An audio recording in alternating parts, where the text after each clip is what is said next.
The Pixar roster is packed with an endless amount of movies that violently tug at our heartstrings, and this one is no exception. It's one that showed us that love really does conquer all, even basic computing. Yes, that's right, we're talking about the most adorable little robot that ever rolled into our lives, Wally. Think you know everything there is to know about the last robot left on Earth? My name is Tim. Today on Tuned Up, we're counting down 107 facts you should know about Wally. Let's get started. Number 1. The concept for Wally began in 1994 when Pixar employees John Lasseter, Andrew Stanton, and Pete Docter had a lunch meeting in Point Richmond, California. During the meeting, they drew sketches on napkins that would eventually become the lovable Wally we know today. Number 2. Wally is Pixar's first and only proper love story despite its policy of avoiding romantic subplots in their films. Writer-director Andrew Stanton has said the theme of the film is irrational love overcomes any programming. And yeah, I get it. It's a better love story than Twilight.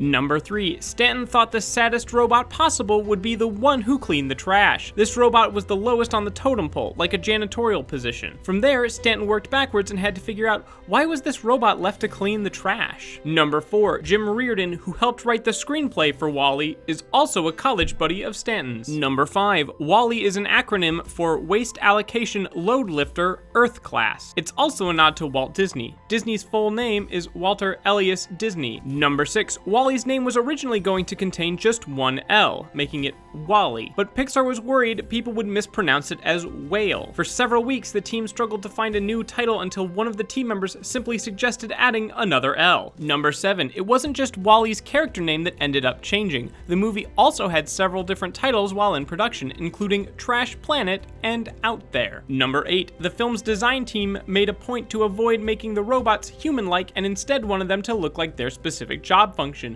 Knowing Wally had to compact trash, the team gave him a cubic body and treads. Number 9. Even Wally's eyes are functional. They're modeled after a pair of binoculars. Director Andrew Stanton got the idea while at a baseball game. He was so fascinated by the idea that he ended up missing the entire inning. Number 10. The local San Francisco Police Department brought a bomb detecting robot over to the Pixar offices to help the design team create Wally's signature style. So he looks like a trash compactor or a bomb diffuser. The two jobs are pretty much the same thing. Number 11. NASA expert Jim Hicks also visited Pixar to help explain the effects of zero gravity on the body to the writers and animators. The design team also met with NASA scientists at the Jet Propulsion Laboratory and attended robotics seminars. Number 12. At one point, Stanton considered making the humans appear like blobs as a result of zero gravity on the human body over time. This was inspired by discussions Stanton had with Hicks. In the end, Stanton thought this would be too bizarre for the film. Number 13. While he was supposed to be doing rewrites for Finding Nemo, Stanton was listening to the soundtrack to Star Trek and was inspired to start writing Wally. Number 14. When Stanton finished Finding Nemo, he took no time off, which many filmmakers do after the release of a big film. Instead, he quietly went to work on his next project, Wally, with a very small group of storyboard artists and editors. It took them almost 7 months to create a pitch they were willing to show the Pixar heads. Number 15. One of the challenges the designers faced while creating Wally was deciding whether or not he should have elbows. The addition of elbows would have made Wally more expressive, but the team decided it wouldn't fit the character. Instead, they had him be able to lower his arms. Number 16. When creating Wally's design, Pixar animators studied a tank chair created by Brad Soden. Number 17. When deciding what our future planet might look like, the team used cities like Chernobyl, Sofia, Dubai, and Shanghai as models. Number 18. Pixar even took the time to denote a specific year for the film. While it's never stated in the film proper, the bonus short on the DVD reveals that the film takes place in 2805. Number 19. The second song on the soundtrack is titled 2815, indicating there may have been some confusion about which year the film actually took place. Number 20. Wally has both a Rubik's Cube and a functioning Atari 2600. Going by the movie's timeline, both of those objects are over 800 years old. Number 21. Pixar sure loves Easter eggs. While sorting through the garbage, Wally stumbles across a vintage motor scooter. It's the one written by Chief Skinner from Ratatouille. Number 22. Eve is voiced by Alyssa Knight, who isn't a voice actress by trade. She's actually a Pixar employee, and her recordings were only intended to be used as a temporary scratch track for the film. Number 23. Eve stands for Extraterrestrial Vegetation Evaluator, but Stanton really named her after the biblical figure Eve. He said Wally's loneliness reminded him of Adam from the story. Number 24. Eve enjoys long hovers on the beach and solving puzzles. In fact, Eve solved the Rubik's Cube in about 4 seconds in the film. This beats the current world record of 5.25 seconds. Number 25, Eve was designed by Jonathan Ive, who was the lead designer for Apple and is credited with designing the iPod, the iPhone, and the iMac. Number 26, the plant alert icon on Eve's chest is the same symbol used in Epcot's Land Pavilion. Number 27, Hollywood all-star Ben Burtt voiced our beloved Wally. He also was the lead sound designer on the Star Wars films and had just wrapped Star Wars 3 when he got the call to come work on Wally. Burtt originally told his wife no more robots, but he just couldn't resist working on a Pixar film. Number 28, this was the first time an in-house sound designer was hired to work on a Pixar film before post-production even began. Number 29, when Stanton pitched Burtt the movie, he said, "I need you to be 80% of my cast." And that percentage is pretty much dead on. In addition to Wally, Burtt voiced most of the other robots in the film. Number 30, many of the robots don't have voice actors at all. Otto, for instance, was voiced purely by a computer program. In fact, the main cast consists of only 7 voice actors. Number 31, while working on Wally, Burtt hit a personal record for most sound effects he's ever made for a movie. The magic number? A total of over 2,400 unique sound effects, about twice the amount he'd use in a Star Wars film. Number 32, Burtt estimates there was a year's worth of sound and work before they solidified a set of sounds they felt comfortable with to create the main characters' voices. Number 33, an old army generator that Burtt found on eBay was used to create the sound of Wally moving quietly. When he moves faster, Burtt layers over other sounds on top. Number 34, to make Eve's voice, Burtt took recordings from Alyssa Knight and edited it in a device called a vocoder, which is like a piano synthesizer. Number 35, Eve cycles through several different languages in the beginning of the film. One of the languages Burtt snuck in was Huttese, the language of the Hutts from the Star Wars universe. Number 36, another fun thing about Wally's girl. Eve's blaster sound was made using a contact microphone on a stretched out slinky. Number 37, each character has an arrangement of sounds just for them. Otto's sounds consist of bells and whistles and many big motors. For Otto's sound design, there is always a sense of calculating and activity occurring. Number 38, Mo is a nervous, active cleaning droid, so often he's revving his motor a little bit. He's always eager to clean something, so Burtt combined little snippets of sound to keep him sounding frenetic. Number 39, as a kid, Stanton would rummage through the kitchen wondering what all the tools and utensils were. He always thought an eyelash curler was a terrible torture device. Each shelf in Wally's home actually has items in it, and behind each item is a story like Stanton's. Hey everyone, we're taking a quick break just to let you know that we have a movies and TV channel called Cinematica, and over there we are doing Star Wars month this month. So if you are a fan of all things Star Wars, you should totally go over there and check it out. Will there be Zam Wessel facts? Probably not. I'm the only one that likes Zam Wessel. But even still, if you're a Star Wars fan, you'll probably find something you enjoy. And now, back to the facts.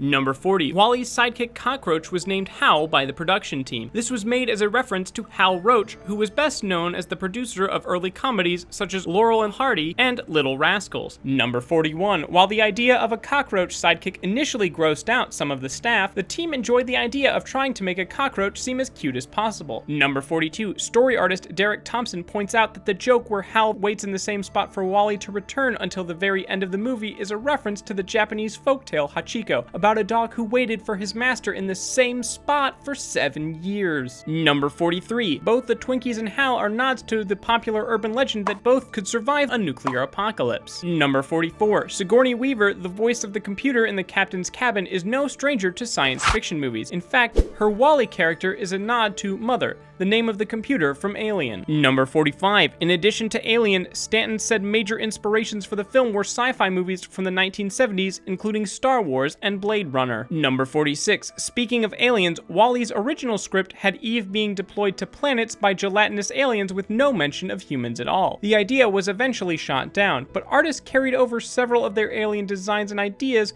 which is how the film ended up with the gelatinous humans. Number 47, other characters also had sci-fi ties. Otto, the autopilot, was designed after the evil robot HAL 9000 in 2001: A Space Odyssey. This conversation can serve no purpose anymore.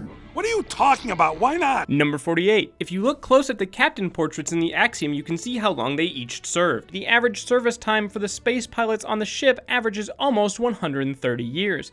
This means that despite the higher obesity rates in the future, average lifespans are much longer. Number 49. Do you need more proof that Otto is evil? The total service years for all of the captains shown is 666. Number 50. A lot of the portraits for the Axiom's previous captains are actually people who work at Pixar. Number 51. The character Shelby Forthright, who appears in the film in only live-action shots, is played by comedian Fred Willard. Stanton said he wanted Willard because he couldn't think of anyone else who could play the friendliest and most insincere used car salesman better. Number 52. Before the film released, Pixar acquired the domain name for By and Large, the fictional company that's advertised in the film, and created a fake website as a way of promoting the film. Number 53. A short film that was on the website revealed that By and Large started as a frozen yogurt company and grew to eventually buy all of the world's governments. Number 54. By and Large can also be found in Pixar's Up, which was also alluded to in Toy Story 3. Number 55. Wally is the first movie in Pixar history to feature any sort of live action. Number 56. The giant trash compactors on board the Axiom are named WALA, which stands for Waste Allocation Load Lifter Axiom Class. Number 57. Wally was always going to be a big project for Pixar. It was budgeted at $180 million and grossed over $223 million.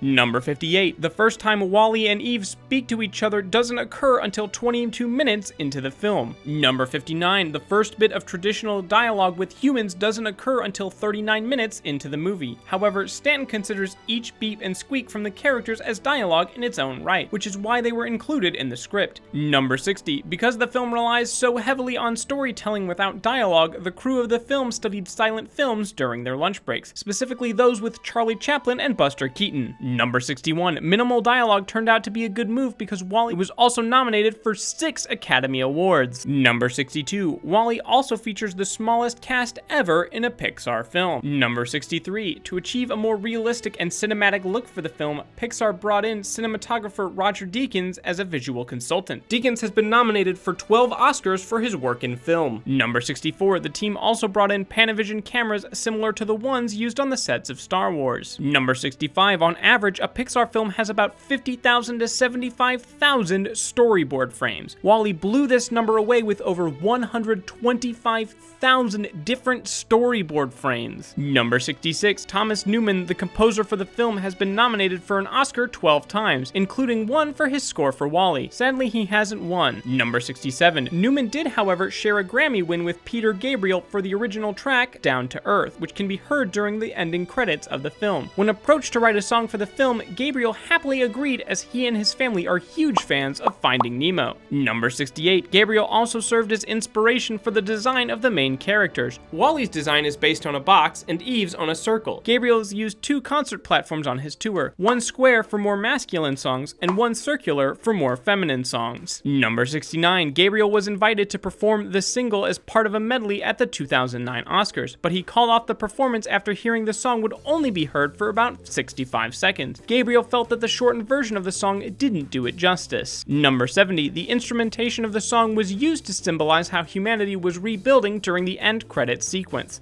The beginning of the song uses a lot of electronic sounds and becomes more and more acoustic to represent how the Earth is returning to nature. Number 71. The director originally wanted the entire score of Wally to be orchestral. Thomas Newman eventually convinced Stanton that electronics would work much better to fit the theme of the movie. Number 72. The scene where Eve and Wally are dancing together in space was originally meant to be accompanied by Bing Crosby's Stardust, until Newman insisted on scoring the scene himself. Number 73. The musical Hello Dolly serves as a main plot device in the movie. The choice came from Stanton, who liked the idea of a classic show tune juxtaposed with a space theme. After hearing Put On Your Sunday Clothes, Stanton knew he wanted the song in the film. Number 74. Co-producer Lindsay Collins has said that because showing Hello Dolly in the film would involve showing live action on screen, other live action scenes were included in the film as well. Number 75. Thomas Newman is the nephew of Lionel Newman, who composed Hello Dolly. Is this a coincidence? Or maybe a conspiracy? Or maybe even a cartoon conspiracy? Number 76. Stanton originally considered using 30s era French swing music, but scrapped the idea after Triplets of Belleville was released.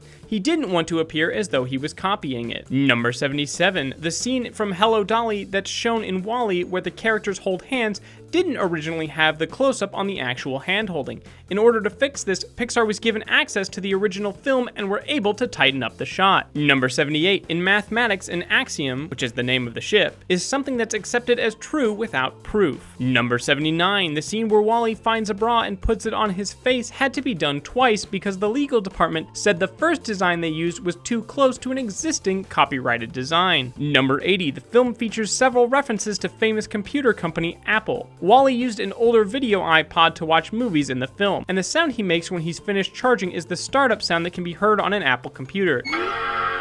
Number 81, the People Movers shown in the film pay homage to the Disneyland ride People Movers. Number 82, the secret directive for Otto is A113. This is a recurring Easter egg in Pixar films. The code is actually a room number for a classroom at the California Institute of Arts, a classroom that many animators are familiar with. The code appears in every Pixar movie, however, Wally is the first where it's relevant to the plot. Number 83, the scenes where Wally sees Eve with a bloom effect around her was in part inspired by the Vaseline lens effect that was used in Star Trek episodes. Number 84, production designer Ralph Eggleston took inspiration for Wally's design from 50s and 60s era NASA paintings, as well as from concept art for Disneyland's Tomorrowland. Number 85, in the trash scene aboard the Axiom, Eve is rebooted by small robots shaped like computer mice. These bots are named Remy and are a reference to the protagonist of Pixar's previous film, Ratatouille. Number 86, the truck Wally sleeps in was inspired by the Tonka truck which Stanton and many others had as a kid. Number 87, there are 4 banks of truck shelves, 12 shelves per bank, 6 cubbyholes per bank in Wally's truck. Number 88, Wally's truck contains roughly 1,000 unique props. It took over a month to finish them all. Number 89, if you look closely, Rex the dinosaur from Toy Story can be seen hiding behind some of the props in Wally's truck. You can also find a toy version of Mike Wazowski from Monsters Incorporated. Number 90, the small cleaning robot that follows Wally across the Axiom is named Mo. His name is an acronym for Microbe Obliterator. Number 91, the actor John Ratzenberger is considered a good look charm by the Pixar staff and has voiced a part in every Pixar movie. In Wally, he does the voice for a character appropriately named John. Hey, Wally! Hey, it's your buddy John! Hey! Number 92, one of the items that Eve scans in the junkyard when she first arrives on Earth is the Pizza Planet truck that was first seen in Toy Story. Number 93, Wally's character rig has over 50 controls in his head alone. Number 94, originally Wally's head was going to resemble the Luxo lamp that Pixar uses in their logo. In the movie, the same lamp can be seen sticking out of the side of the statue that Wally builds for Eve. Number 95, the satellite that gets stuck to Wally's face while launching into space is Sputnik, the first man-made object to be launched into orbit. Number 96, Wally is dedicated in loving memory of Justin Wright, who was an artist at Pixar. Wright was born with a congenital heart defect and received a heart transplant when he was 12. After his transplant, Wright received a wish from the Make-A-Wish Foundation, which was to visit the Pixar studios. Wright went on to work on Ratatouille, Presto, and Wally. Number 97, the end credits extend the epilogue of the film to help audiences understand what happened after the humans landed on Earth. The art style shifts from cave painting to Impressionism, which reflects the growth of art with the human evolution. Number 98, after the credits roll, the Pixar logo is shown again, except the Luxo lamp has his bulb replaced by Wally with a more energy-efficient spiral light bulb. Number 99, Crush from Finding Nemo, which Stanton also directed, can be seen in the animated end credits. Number 100, after seeing a screening of the film in Portland, Oregon, a last-minute change was made to the film. In the scene where Otto shocks Wally, originally, Eve was the one who was shocked and falls down a garbage tunnel. This was later switched so the other characters could realize how big of an effect Wally had on them and how much they needed him. Number 101, not everyone loved Wally. Shortly after the film's released, it received a small backlash from certain groups claiming the film promoted discrimination against overweight people. Number 102, Bernie, the robot left outside working, was named after the movie was completed, after Stanton decided he wanted to make a short about what happened to Bernie while he was stuck outside the Axiom. Number 103, Stanton confessed in an interview that he didn't originally intend for the film to have an environmental message